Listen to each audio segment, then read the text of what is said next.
se ven los mares, montañas, ríos y valles en un lindo amanecer.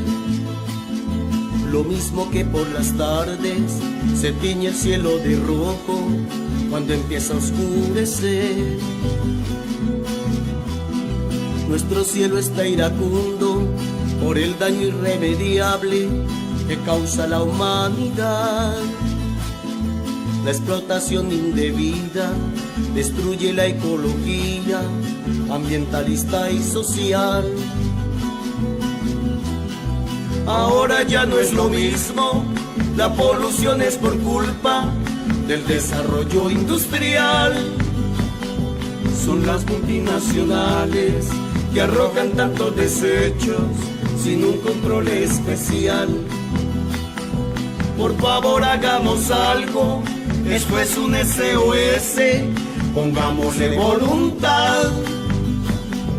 Los químicos son a diario el alimento en la mesa de toda la humanidad.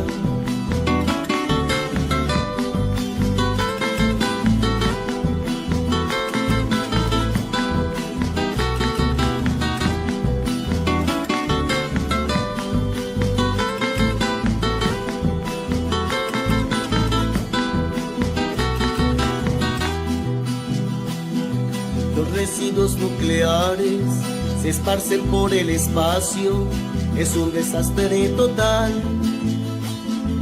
El deshielo de los polos, por el recalentamiento, la tierra se va a inundar. El ozono que nos queda, tenemos que protegerlo, es un tesoro vital. Porque el Edén que Dios hizo era nuestro paraíso, perdió su bello ideal. Ahora ya no es lo mismo, la polución es por culpa del desarrollo industrial.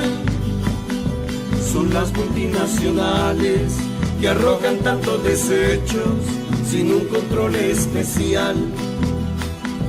Por favor hagamos algo, esto es un SOS, pongámosle voluntad.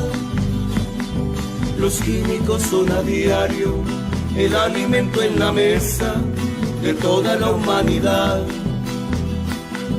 El clima se ha vuelto loco, se ha perdido el equilibrio, es la triste realidad.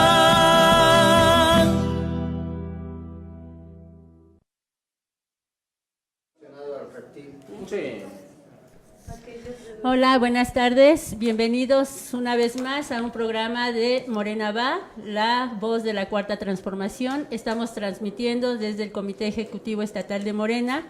Y recuerden que este es un programa de la Secretaría de Formación Política de Morena aquí en la Ciudad de México. Saludamos a los compañeros que están aquí, como siempre, con nosotros apoyando. Y saludamos al maestro Víctor Oseguera, que es maestro en ciencia, biólogo y pasante de doctorado, que nos va a explicar toda esta parte técnica del proyecto Integral Morelos. Vamos a tratar de llegar a conclusiones que al final de cuentas sean propositivas, ¿no? Entonces, como ustedes saben, se hizo una consulta ciudadana, es un proyecto heredado de la administración anterior y bueno, le cedemos la palabra al maestro y vamos a empezar con una pequeña presentación. Me sale acá como que no, bueno, ahí va. ¿Qué tal? Muy buenas tardes a todos los radioescuchas. Agradezco la invitación para esta presentación. Realmente este proyecto Integral Morelos, a lo mejor de forma genérica, se conoce como Termoeléctrica La Huesca, que se ubica en el municipio de Yecapistla del estado de Morelos. Es importante comentar que este proyecto es un proyecto que viene desde el sexenio anterior y que, pues, digamos que son de esos proyectos que se heredan. Estamos viendo en el mapa dónde está la ubicación de Huesca. Es un poblado pequeño, muy cercano a Yecapistla, tiene una población aproximada de 2,000 habitantes. Vemos una imagen de Google donde del lado derecho se ve la distribución de la población que comenté y del lado izquierdo ya el proyecto de la planta termoeléctrica La Huesca ya construido para ubicarnos. Esta es una imagen de Google. Una cosa que yo quiero resaltar es la información que se está presentando, que a mí me interesó hacer una revisión de lo que era este proyecto y después compartirla. Toda la información está soportada, las páginas, todo se sacó de internet. Entonces, quien lo quiera consultar, quien quiera ampliar más la información, pues lo puede ver. En esta lámina lo que quisiera solamente destacar es que estaba planteado originalmente en el proyecto que se descargara el agua a una barranca. Los temas más polémicos de este proyecto son la problemática del agua por un acueducto, la cuestión del desarrollo de un gasoducto para transportar desde el estado de Tlaxcala alrededor de 160 kilómetros el gas natural, que es el combustible que utiliza o que va a utilizar esta termoeléctrica, y para el enfriamiento requiere agua. Entonces realmente, aparte de lo que vemos que se construyó en el sitio, está también un gasoducto que, como les decía, viene de Tlaxcala, en esa cantidad de kilómetros referida de alrededor de 160 y tantos kilómetros, y aparte el acueducto que viene de la planta de tratamiento de la ciudad de Cuautla, Morelos, que está a una distancia de 12 kilómetros. Sí es importante resaltar, esta parte de la presentación es la que se hizo en una de las conferencias que se transmiten de la mañana al señor presidente, y aquí se ven las instancias que están involucradas en este proyecto. Directamente CFE, que es la que lleva todo lo inherente a estas plantas y las opera en ocasiones o no todas las veces, con agua por todo lo que tenga que ver con lo del agua y por la participación de los agricultores, lo que antes era Zagarpa, que ahora se llama SADER, Semarnat en la parte que le corresponde, y también entra ahí Profepa dentro de la parte de Semarnat, la Secretaría de Gobernación, la Secretaría de Bienestar, y en el lado estatal el Gobierno del Estado de Morelos y la Comisión Estatal del Agua de Morelos también. Les vuelvo a reiterar que esta presentación es la que yo bajé de la página de la Presidencia y ahí está disponible para quien quiera verla. Voy a comentar por aspectos de tiempo cosas de manera muy puntual. De esta lámina solamente que en el 2009, cuando estuvo de gobernador Marco Adame Castillo, hizo una petición para que se hiciera un proyecto de generación de energía para Morelos, ya que Morelos no tiene ningún proyecto ni de hidrogeneración, ni tampoco de tipo de termo para la generación de energía. Entonces, una vez que le hizo la petición, la Comisión Reguladora de Energía sugirió que se desarrollara la cuestión de lo del proyecto para un suministro natural, trayendo el gas, ese gas natural, como ya se les dijo, de Tlaxcala. El siguiente paso, eso fue en el 2009, el siguiente paso es que dijo que entonces el Estado de Morelos iba a ser o servir para fines de distribución de gas natural. Eso hay que tener también mucho cuidado, porque el gasoducto que ya se construyó, cuando llega a la parte de Cuautla, Morelos, se bifurca para ir hacia otros estados y repartir el gas. Quiere decir que va a ser un gasoducto que va a estar apoyando a otras actuales o futuras campos lugares donde estén zonas industriales, es profeso, ¿no? Es en julio de 2010 cuando CENER instruye a la Comisión Federal de Electricidad a iniciar el proyecto integral Morelos. Estos estudios, aparte que tienen que realizarse todo lo que es la parte del proyecto, en este caso se lo encargaron al ININ, al Instituto Nacional de Energía Nuclear, la parte del proyecto para lo que era la planta y el acueducto. Y para la parte de la componente del gasoducto iba a hacerlo la Universidad de Tamaulipas con el propio CFE. En el 2011 se contratan y se firman los contratos para la central, que ese es su nombre hacia el interior de CFE, Central CCC Centro, bajo un esquema de financiación de obra pública financiada. ¿Financiada por el Estado? Sí, es lo que le llaman pidiregas. Entran en esa parte, nomás que eso es un tema más amplio, ¿no? Ajá, pero es puro capital del Estado. Sí. Okay. En esta lámina, el objetivo de ella es que se vea que lo que es el Estado de Morelos, que está con rojo hacia el centro, que dice Estado de Morelos, pues ahí se ve que no, pues que no tiene, lo que yo les comentaba, nada de infraestructura para la cuestión de generación de energía eléctrica, y se ve el contexto de la República Mexicana con distintos sistemas para la producción, desde hidroeléctricas, otro tipo de termoeléctricas que puedan ser como por ejemplo la de Baja California Sur o Colima, que se alimentan con combustible, y otra de las formas de utilizar combustible, otro combustible distinto, es el diésel. Entonces esta lámina nada más es para reiterar que una vez que esta termoeléctrica esté trabajando, va a abastecer al Estado de Morelos completo al 100%, y se estima también que con el crecimiento que va a haber hacia el 2020 y tantos, pues ya va a ser que va a cubrir solamente el 80%. El costo estimado de lo que se ha hecho hasta ahorita es de 22,000 millones de pesos. ¿Qué capacidad de generación tiene esta planta? Son 2 plantas termoeléctricas. Se llama de ciclo combinado porque utiliza como comburente, como combustible el gas natural, que reitero que es gas metano, y utiliza agua para enfriamiento. Entonces su capacidad es de producción de 647 megawatts. Voy a la siguiente lámina. Ya les comenté que es el ciclo combinado, lo de la parte del acueducto, el gasoducto, y pues va a tener una red de transmisión pues para distribuir la energía hacia el Estado. Pásate 2. Hay 30 segundos de desfase. Ok, está bien. Bien, en esta lámina lo interesante de la lámina es ver en la parte superior con el color más oscuro lo que es el tramo del gasoducto para el Estado de Tlaxcala. El gasoducto viene de un poblado que se llama Tlaxco, muy cerca de la capital del Estado de Tlaxcala, recorre todos esos kilómetros, pasa de forma mayoritaria en kilómetros al Estado de Puebla en el tramo intermedio, y de manera ya un espacio más pequeño es cuando llega al Estado de Morelos hacia la planta. Eso tiene un diámetro de 30 pulgadas. Es obviamente un tubo especial por el gas que tiene que transportar.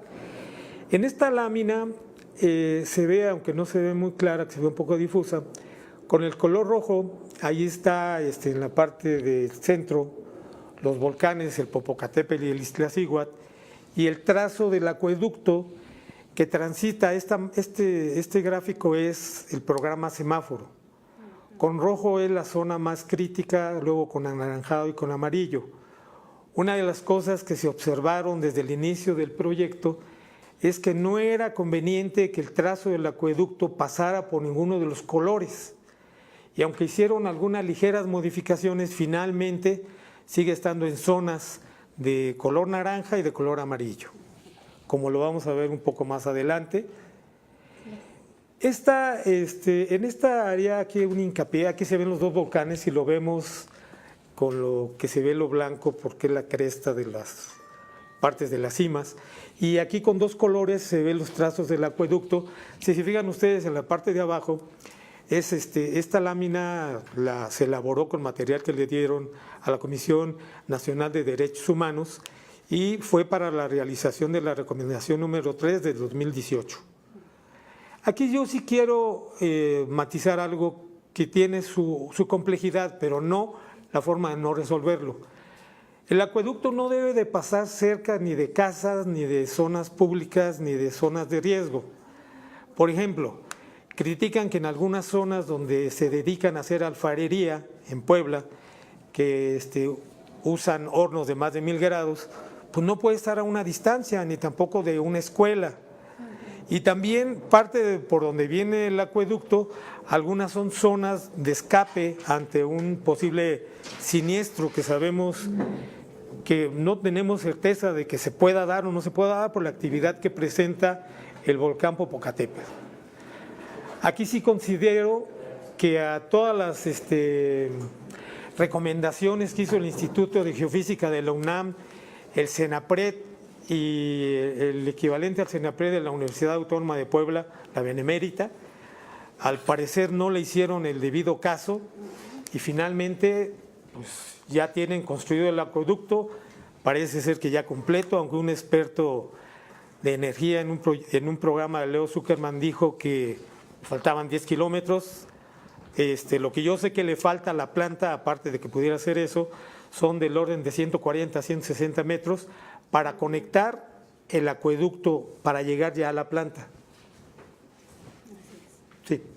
Este es solamente para que ustedes vean lo que es una termo, pues tiene la entrada del gas y se le mete aire comprimido para que haga una mayor combustión. Eso genera calor que mueve un generador eléctrico y aparte el agua con la que se enfría, el vapor que genera vuelve a turbinar en otro equipo vapor y de esa manera se dice que este es un sistema que optimiza. Y ya de todo esto pues se tienen la condensación de gases de agua y ya sale en la parte del ciclo. Esta planta está programada para que trabaje 24 horas continuas. Yo sí quiero comentar algo en la revisión de la información. Cuando se habla de la generación de energía eléctrica a través de termos, se enfatiza pues que las primeras que trabajaban son, como les comenté, de combustóleo, que todavía hay, otras que son con diésel, que tienen distintos grados de contaminación, y esta es un poco menos contaminante, pero sigue teniendo contaminación que se debe de atender. Si la contaminación se atiende, pues no debe de haber problemas para que se instale y para que trabaje. Esa es mi opinión personal.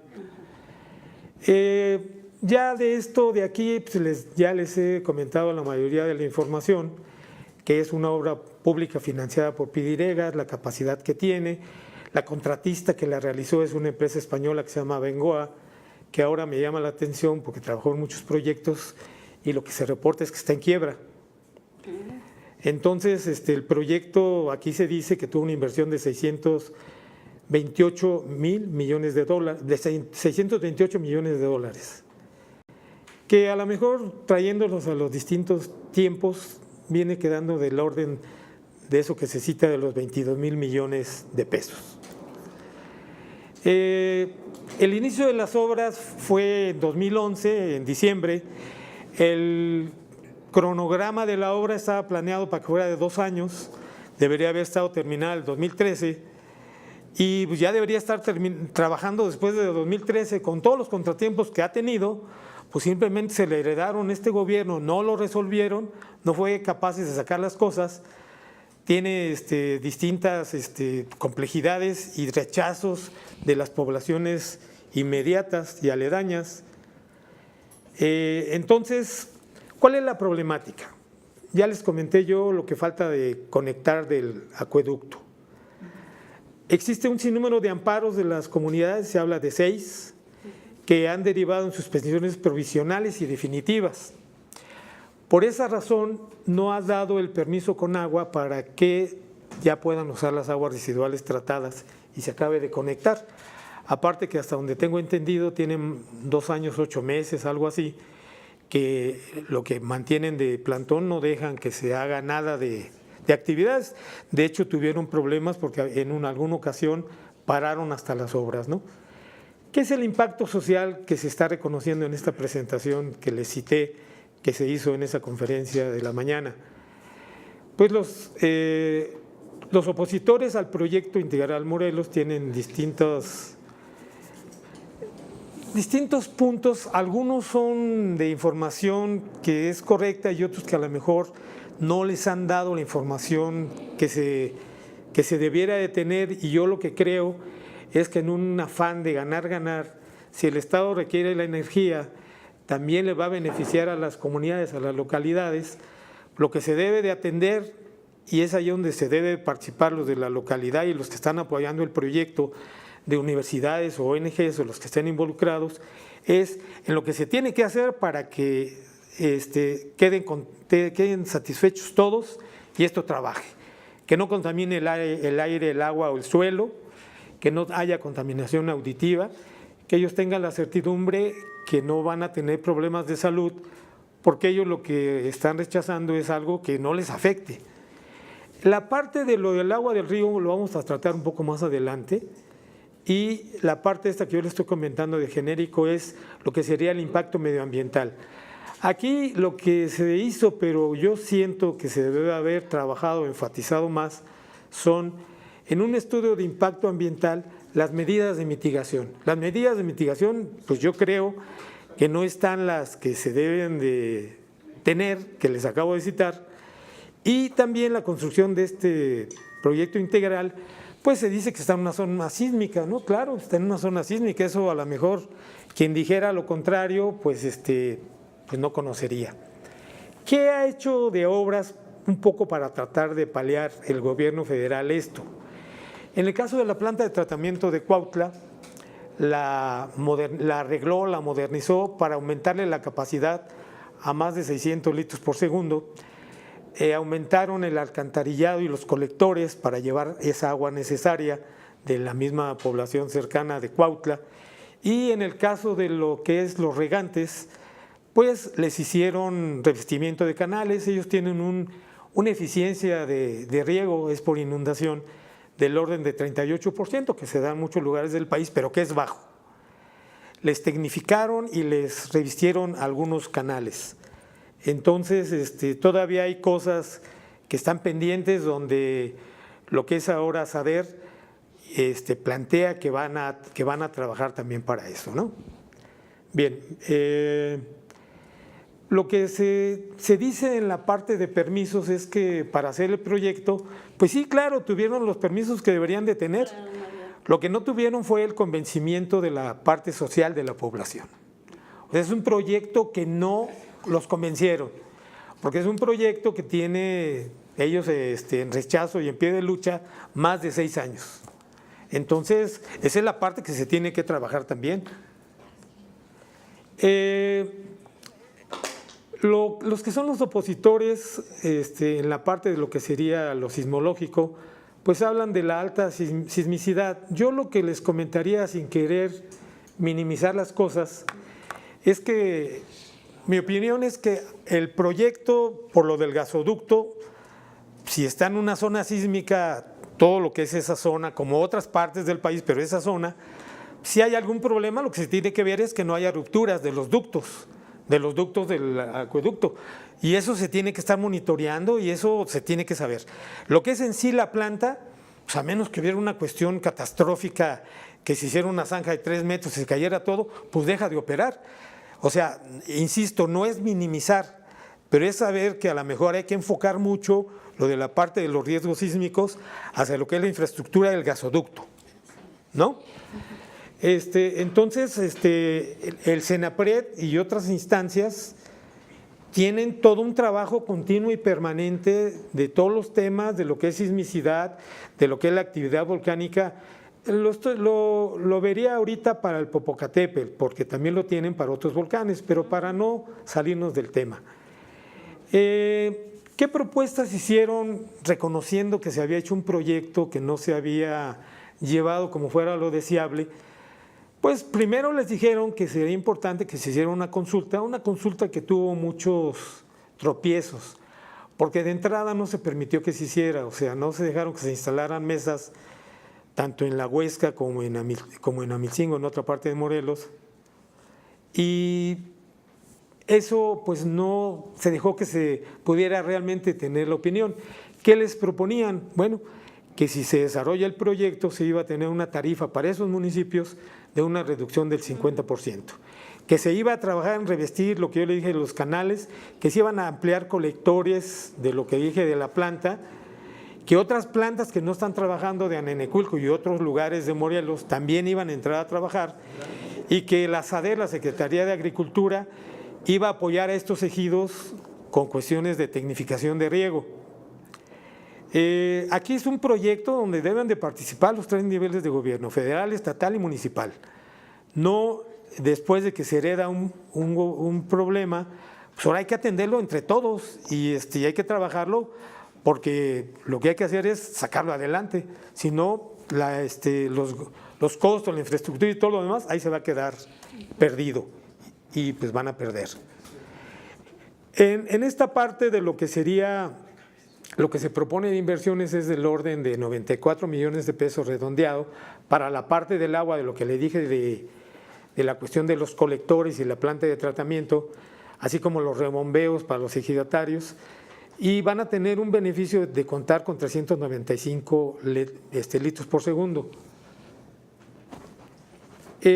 Aquí vemos el trazo del acueducto. En la parte superior derecha está la Huesca, la Termo, y hacia la parte de abajo vemos la planta de tratamiento que está al fin, bueno, está, del Zócalo de Cuautla hacia abajo, y es donde está la planta de tratamiento. Entonces, ese acueducto de los 12 kilómetros que les comento es el que ya está construido.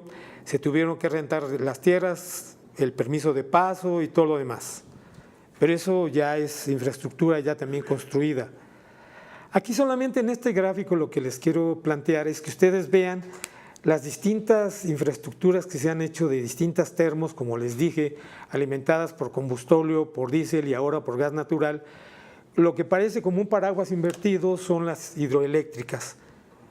Eso nomás es para cuestiones informativas. Ajá. Me voy a ir un poco más rápido.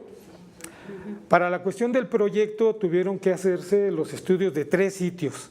Y el sitio que salió, uno fue Cuautlisco, otro fue La Huesca y el otro Los Laureles. Fue el que salió con pues más atractivo por la cuestión de costos. Voy a irme más rápido porque el tiempo ustedes saben que es corto. Nada más lo que les quiero decir del agua que va a llegar para la Termo, con las pérdidas que tiene internas y demás, se pierde del orden de un 25 a un 30%, o sea, si le llegan 215 va a descargar 145.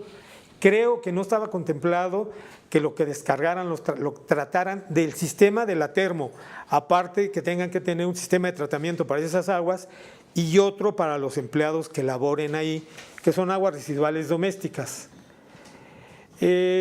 Aquí solamente quiero enfatizar algo de este cuadro. Se tiene que usar, y es otra de las preocupaciones de ellos, es que no sale el número acá, no sale el número, más que en el otro. Es la tabla 2.17, no. 2 tabla punto 17. Tabla 2. No, esa está adelantada. Insumos utilizados en la etapa de operación.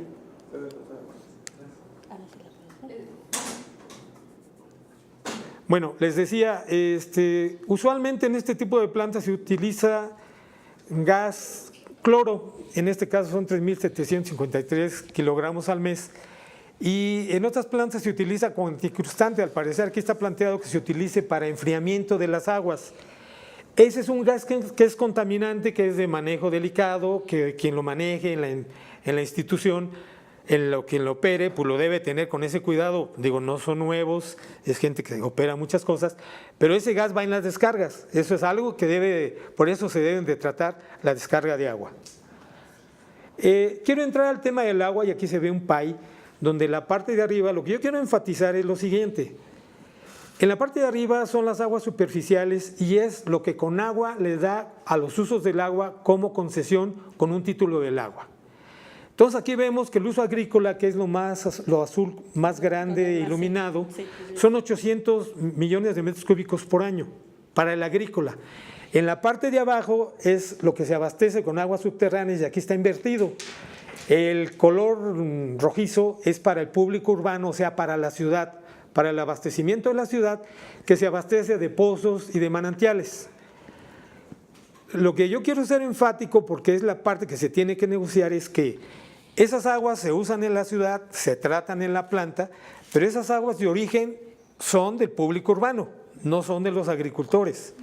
Claro que sabemos que en México las aguas que se vierten, en ese caso de esa planta al río, al verterse las usan los agricultores. Por eso es considero yo su rechazo cuando dicen la problemática del agua. Pero cuando uno construye una planta de tratamiento, tú la construyes y si tiene un valor, el agua tiene un valor. Entonces muchas veces cuando es agua, por ejemplo en Monterrey, pues se vende esa agua y si los lodos no están contaminados, también los lodos se venden como mejoradores de suelo.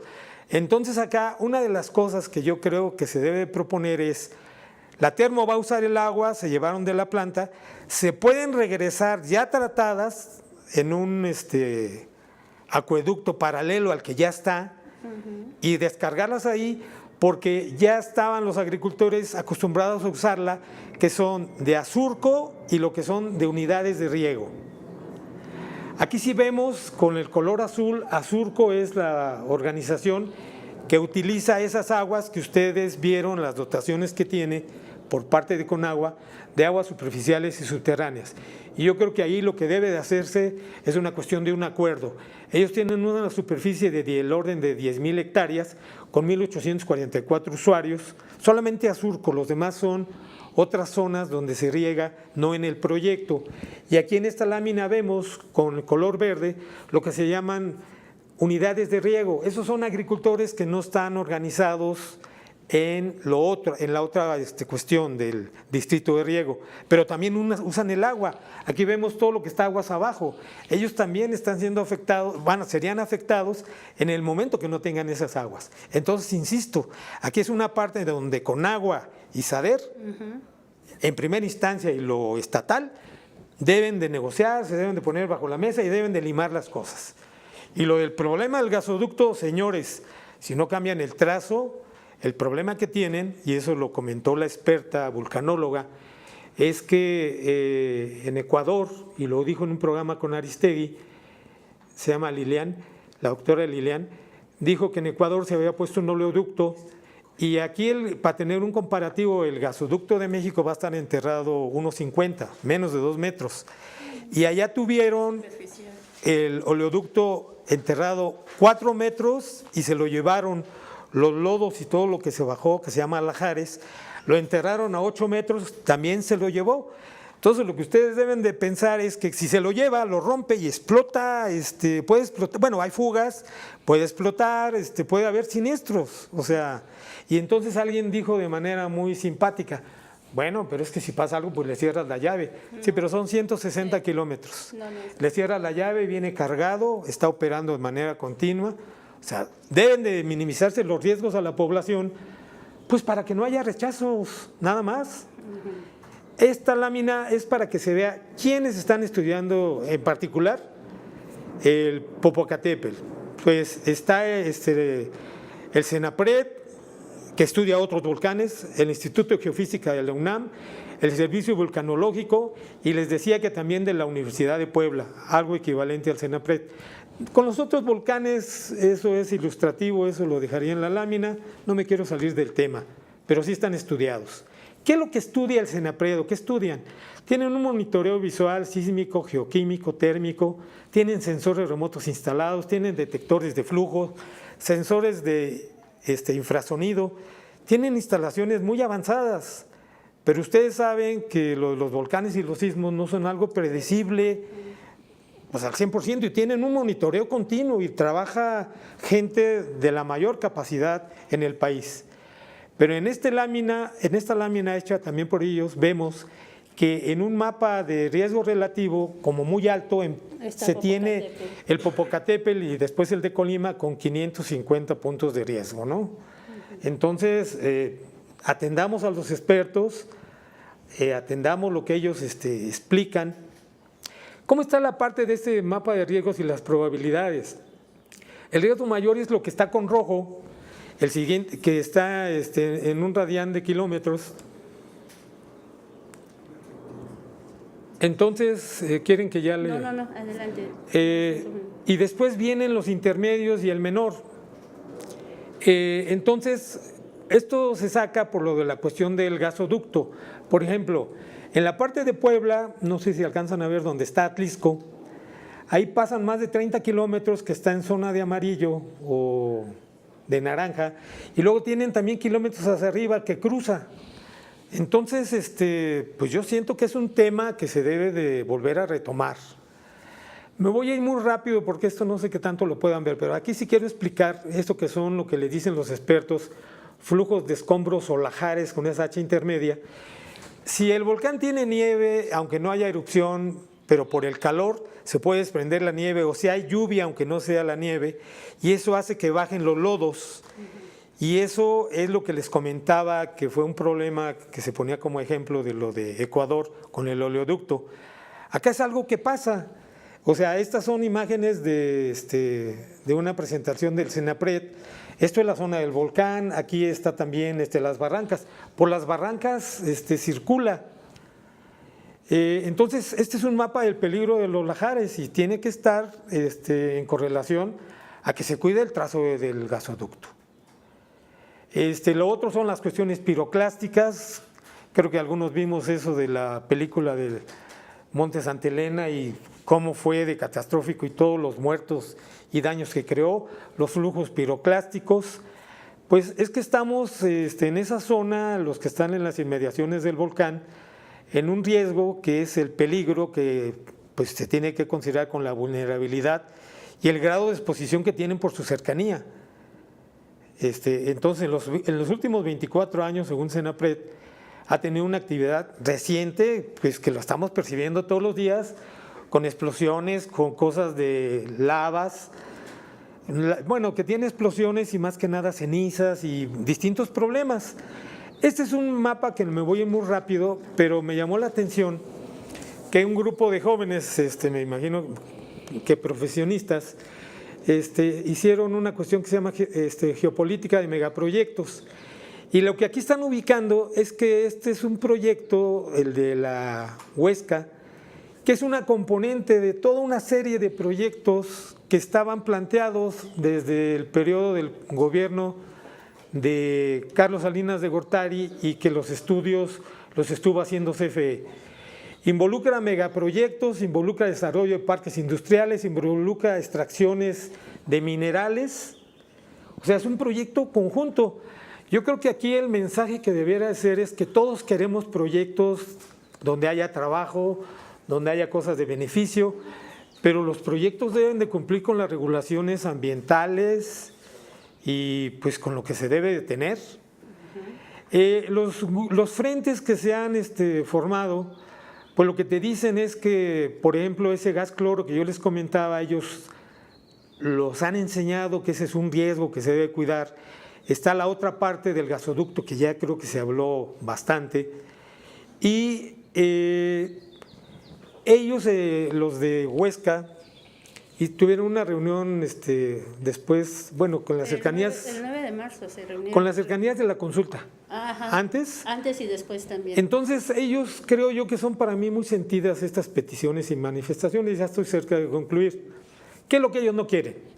No quieren que opere la planta por que fragmenta la vocación del uso del suelo de los pueblos originarios, que no quieren negociar, no quieren que haya por vía de negociación de acuerdos, que los futuros megaproyectos, aunque ellos no lo dicen, pues deben de cumplir para que ellos no tengan el temor, ¿no?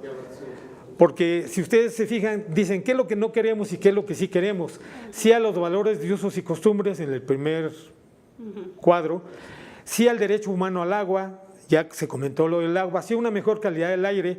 Yo creo que si las 3 torres de la termo no se les pone un sistema anticontaminante, pues la localidad, por eso sabiendo lo que va a poderles generar de enfermedades de asma, rinitis, infertilidad, cáncer respiratorio y gastrointestinal, que lo han visto en termos que están trabajando, como en Petacalco Guerrero, otra termo de Veracruz.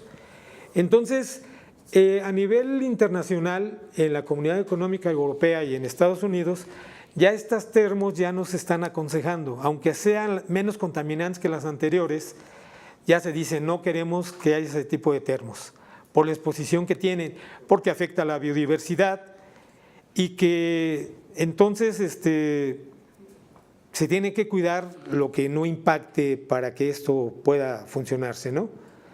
Entonces, yo creo que es un proyecto que se requiere.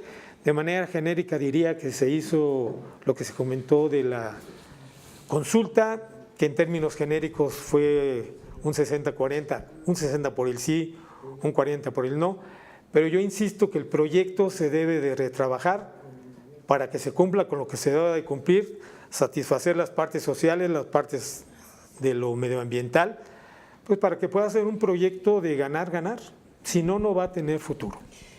Muchas gracias, Víctor. Mira, yo creo que a final de cuentas es esta parte, el asunto de ganar-ganar.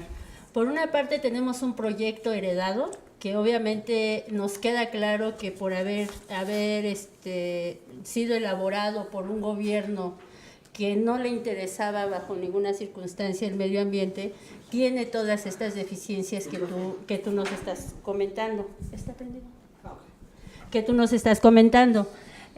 Por otro lado, llega un gobierno nuevo que obviamente que está dispuesto a trabajar junto con la sociedad, que habla de la consulta pública como un derecho de la ciudadanía y que estas consultas públicas a nivel general ya estaban contempladas para los pueblos originarios en el convenio 169 de la OIT, ¿no?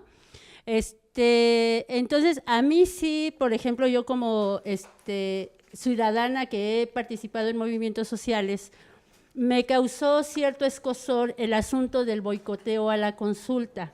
En primera, ¿por qué? Porque son movimientos que ya tienen cerca de 7 años trabajando en la zona, oponiéndose a un proyecto y que de alguna manera ya tuvieron que haber trabajado mucho con la ciudadanía, con la base, y de alguna manera no hubo confianza en ellos mismos, ¿no? Porque una consulta, después de 7 años de trabajo, en el que ya le informaste a la gente qué es lo que no está correcto, definitivamente el gobierno federal tenía todas las de perder.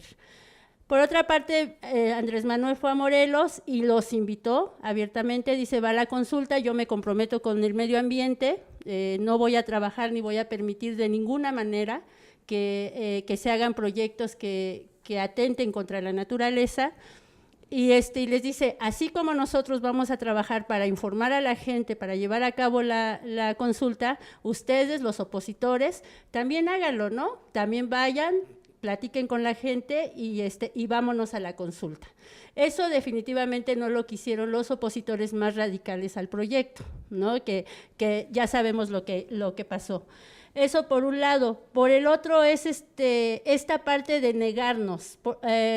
Cuando uno está haciendo la lucha, lleva la lucha jurídica, hay amparos, sabemos que hay amparos, lleva la lucha política, lo comunicas y todo este asunto, y te cierras ante un gobierno cuando hay un gobierno que no te está escuchando, cuando hay un gobierno que sabes que te vas a topar contra la pared, ¿no? Y tomas acciones radicales. Y aún así, con eso, hasta la fecha ha habido movimientos que sin tomar estas posturas radicales han emprendido la lucha contra los gobiernos anteriores, ¿no? Y ya han ganado causas con la ley en la mano. Entonces yo creo que ahora para los opositores está por demás decir que hay mucha ventaja en llegar a acuerdos sin llegar a esta parte que tú dices. Hay que revisar el proyecto, qué sí va, qué no va. Por ejemplo, tenemos el asunto de la titular de la CONAGUA que pidió a la UNESCO, invitaron a ¿cómo se llama?, especialistas internacionales que vinieran a dar su opinión, ¿no? Y así se hizo. Apenas ayer salió la nota de que llegaron e hicieron algunas recomendaciones con respecto a a la descarga de aguas, ¿no? Que hay que modificar el área donde está. Entonces, esto nos debe dar señales de que se puede abrir el diálogo, de que se puede ir a la democracia y que efectivamente este es un asunto que se tiene que resolver con la academia, con los diferentes niveles de gobierno, con la sociedad civil, especialmente la que está involucrada, la que se va a ver afectada, y con los organismos internacionales. Entonces, toda la sociedad civil debemos entender esta parte. Estamos en otra coyuntura y la debemos aprovechar. Si después, entonces sí, de que se informó, se dijo, se dialogó, entonces sí ya podemos tomar otra postura, pero creo que por el momento la postura debe ser de apertura, de diálogo, y de acuerdos, ¿no? Porque sí debe haber acuerdos. Obviamente que todos estamos en la tesitura de que debe haber un desarrollo sustentable o que debe haber esta parte de los proyectos que tienen que tener el menor impacto posible y siempre pensando en el mayor beneficio para la sociedad.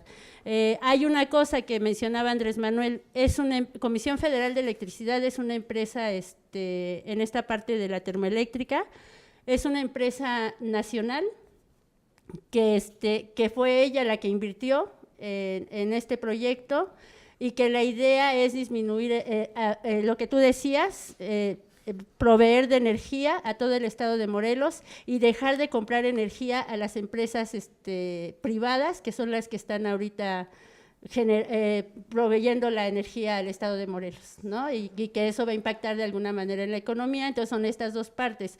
Por una parte, disminuir el costo de la energía, que no se me hace como que una zanahoria, sino más bien como resultado del querer invertir en una empresa paraestatal, para beneficio de la comunidad, y que es romper con esto que ya se venía dando desde tiempo atrás, ¿no? Darle el negocio a los privados y que hagan negocio con la economía de la gente y bueno, el gobierno se lavaba las manos. Y por el otro, la reactivación del campo, ¿no? Programas que no nada más es ahí, va a ser a nivel nacional, es un proyecto nacional. Entonces, como que sí es esta parte, ¿no? De la invitación al diálogo, de la invitación a la revisión del proyecto, y al final de cuentas se antepone, o por lo menos los que creemos que la naturaleza se debe cuidar y no tiene ningún valor, se antepone el cuidado de la naturaleza, de la vida, antes que cualquier negocio, ¿no? Pero aquí es muy claro, por ejemplo, en lo de Comisión Federal de Electricidad, que es una empresa paraestatal, que la idea es reactivar la economía, que la idea es bajar la energía para los morelenses y que se deben abrir los canales de diálogo, definitivamente, ¿no? Y esta parte de boicotear una consulta, pues no ayuda mucho, ¿no? No se debe cerrar eso, porque entonces nos metemos en un hoyo sin salida, en el que no se puede llegar a un acuerdo. Y algo que se debe valorar también es que a pesar de que hubo este boicoteo, no hubo presos políticos y no hubo represión. Entonces esas son señales que ya nos deben dar o por lo menos idea de otro panorama en este gobierno, ¿no? Déjame hacerte unos comentarios. Efectivamente, digo, yo trabajé en el gobierno, empleado federal. Los años anteriores, y en el caso concreto de este proyecto, no se hicieron las cosas que se debieron de hacer. Yo creo que es rescatable de lo que tú comentas, la apertura a hacer una consulta y hacer un diálogo con las comunidades. Los proyectos se imponían. Yo les comenté al inicio de la presentación que yo trabajé 2 semanas. Yo quiero aclarar algo. Yo conozco el tema del agua y del medio ambiente, conozco mi país, y lo que yo hice fue hacer un análisis para hacer una presentación por un tema. Quien quiera hacer el análisis, y hay expertos para cada parte del tema, conocen su componente. Pero ¿a qué punto quiero ir? No se les dio la información que se les debiera de dar. Tuvieron que intervenir instancias ya con el cambio para que la información se abriera, se liberara. La información se manejó de manera muy oculta. Claro. Ahora, creo yo que el reto de esto de las instituciones universitarias, no es que me cambié, sí, no, yo me había cambiado a otra presentación. Las instituciones universitarias y las ONGs y todas bienvenidas, son para informar, han hecho su trabajo diciéndoles qué es lo que hay, pero aquí hay que hacer una cuestión propositiva. O sea, si les dan la apertura de la consulta, o sea, ¿por qué no la quieres? No ves que, mira, me afecta lo del agua. Espérate, ¿a quién le afecta lo del agua? Al agricultor. Yo comenté aquí en lo de la presentación que ellos tienen su concesión de agua, pero como en otras partes de la República, tú las aguas tratadas y sin tratar que se vierten a un río, se usan para agricultura. Entonces acá ellos crearon, entre comillas, un derecho de pues, todo el agua que cae al río, pues yo la usan los del distrito de riego, que es el 016, en esta parte de Azurco, y la usan también los otros, que es la otra organización de usuarios de riego, ¿no? Entonces, la negociación con ellos es, oye, bueno, a ver, ¿cuál es el problema? Pues en lugar de que se descargue aguas arriba y se descargue sin tratar, se tiene que ver con Conagua y con SADER, que les van a tecnificar, que regresen el agua tratada al punto donde está la planta, no para meterlas a la planta, ya las trataron, nomás las vierten. ¿Por qué? Porque es un acueducto que pones en paralelo, va a tener un costo. Se tiene que asumir que lo que no se planteó en un proyecto, que se debe haber planteado, ahora va a tener esos costos, o si no, pero las hay que cosas, asumirlos. pero hay que asumirlos y hay que resolverlos. Exacto. Entonces, lo que yo diría, lo que yo siento como un mensaje sin ser, o ponerme la etiqueta de ambientalista, y tratando de entender también a las partes que se sienten afectadas, para mí el mensaje debe ser, los proyectos que fueron heredados y como en este caso se quieren echar a andar, se tiene que ver qué problemas tiene que no resolvieron para de común acuerdo, con diálogo y con concertación y demás, llegar a su resolución para que esa inversión no se tire, no se pierda, tenga energía el Estado y que sea de ganar, ganar para todos. ¿Dónde es? Uno, no se vierte nada de agua sin tratar, y eso es lo que presentó la doctora Blanca Jiménez con estos expertos que vinieron de la UNESCO. Uno. Dos, para no afectar ni el agua, no afectar lo que descargue de agua ni al suelo donde lo descargues. Todo lo de la parte del trazado del gasoducto, si se tiene… 5 minutos. Sí. ¿Me cayó? No, tenemos 5 minutos. Ajá, si sí. se tiene que cambiar el trazo del gasoducto porque todo lo que se ha estudiado es que no se hizo, no se tuvo la atención de aceptar la opinión de los expertos y decir, oye, pues no lo hagas por ahí, y entonces yo me pongo necio y lo hago por donde yo quiera, porque a lo mejor ahí ya habían comprado permisos de tierras o lo que tú quieras, pero es la seguridad. Ahora, la componente de no crear por la emisión de gases, a ti te dicen que van a, que cumplen con según la norma de la emisión de óxido de nitrógeno y de CO2. No, pero están cumpliendo que para una zona rural, pero lo que hay ahorita, métanse al YouTube y vean los problemas que hay donde hay termos que les referí, de Petacalco y de Veracruz y de otros lugares, las enfermedades y las muertes que han generado. Entonces tú tienes que tener un proyecto que sea de vida y es donde debes de convencer socialmente, no les vas a lavar el coco, claro, les vas a demostrar que se van a trabajar las emisiones para que no les creen problemas. Ese es parte de los retos. Ese es parte de los retos. Y de lo que se heredó, porque efectivamente, como te lo decía, sabemos que las administraciones anteriores no les importaba. Y obviamente ellos decían, cumplimos con la licencia de impacto ambiental, pero era una licencia totalmente antilegal, ¿no? O ilegal, ¿no? Más bien, porque no cumplía o no cumplía con todos los requerimientos. Mira, simplemente la parte interesante, es interesante el estudio de su conjunto de impacto ambiental, pero la parte fundamental son las medidas de mitigación. Ajá. No trabajaron las medidas de mitigación que debieron de haber trabajado. Y obviamente tenían su impacto ambiental, ¿no? Entonces, aunque Derechos Humanos ya les dijo, oye, tú, Semarnat, no hiciste las consultas que deberías, lo que dijeron los expertos, no lo bajaste y no dijiste, no te voy a autorizar nada si me haces el trazo por una zona de peligro según el mapa de riesgos del volcán. Oye, lo de la parte del agua, bueno, lo que debe hacer cada dependencia es tratar de resolver los problemas que no va a resolver el presidente. Así es. O sea, tienen que trabajarse todas las partes federales y estatales. Y también tenemos un problema de contaminación auditiva. Entonces, se menciona que en esta población de Huesca está una primaria y una secundaria muy cercana a la planta.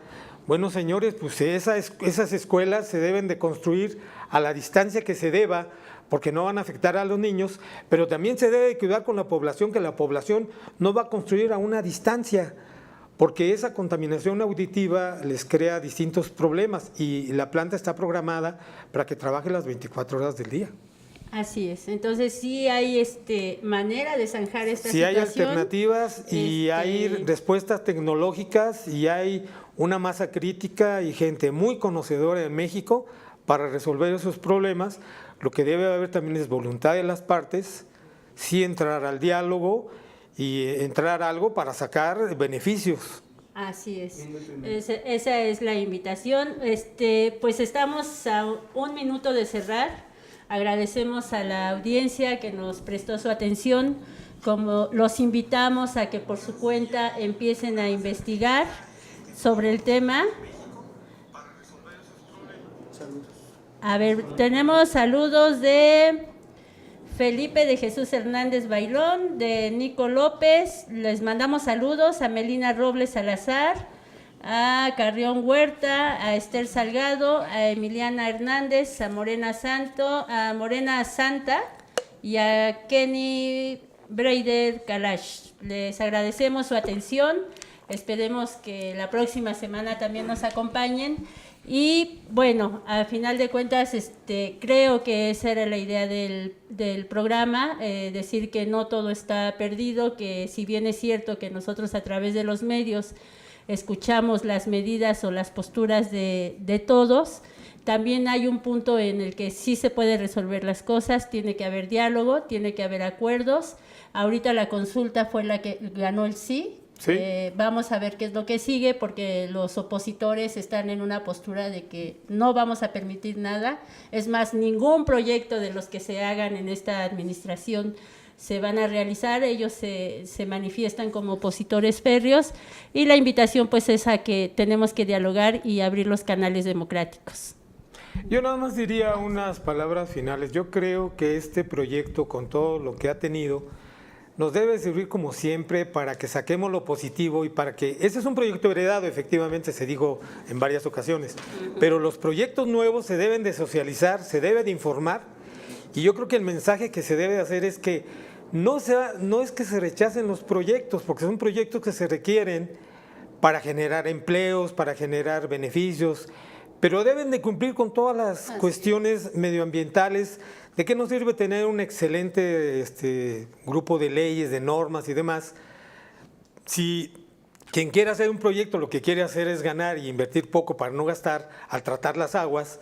Entonces, creo que el mensaje debe ser ese. O sea, uno de los problemas más graves de la contaminación de México es los ríos, las aguas sin tratar, lo que se contamina al agua, al aire, al suelo. O sea, tenemos una problemática muy compleja y tenemos muchas cosas por resolver, pero entonces usemos los mecanismos y resolvámoslos, trabajemos por resolverlos. Ahorita que estás diciendo que tenemos muchas cosas por resolver, nada más está el asunto de Michoacán, con toda el cultivo del aguacate, ¿no? Sí. Donde se han perdido muchas hectáreas, miles de hectáreas de bosque por este tipo de cultivo. Y que ahí hay un problemón que tampoco, no sé si la sociedad civil lo está tratando o lo quiera resolver, ¿no? Claro. O sea, por decir uno. Muchas gracias, los esperamos de hoy en 8, gracias a los que nos prestaron su atención, saludos de todos los que estamos aquí en el lugar de transmisión. Te voy a comentar algo fuera.